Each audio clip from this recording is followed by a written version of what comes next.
అంటే ఎంత గొప్పదో బ్రహ్మకైనా వర్ణించవశమౌనా ఎన్ని జన్మలున్న కౌలు కలములు అమ్మ ప్రేమను రాసిన తరుగునా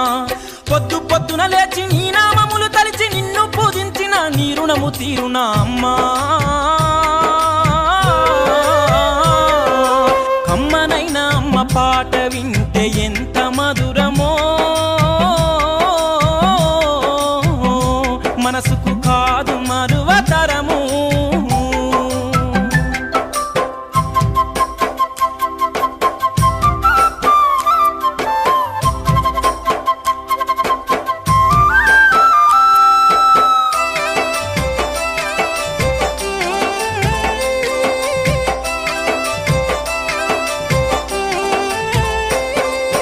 పచ్చి బాలింత ఈ వెచ్చాలు మింగుతూ వల్లు నప్పులు ఉన్న ఓర్చుకొని అమ్మ కక్కి ఎరిగిన పత్తి గుడ్డాల పిండేసి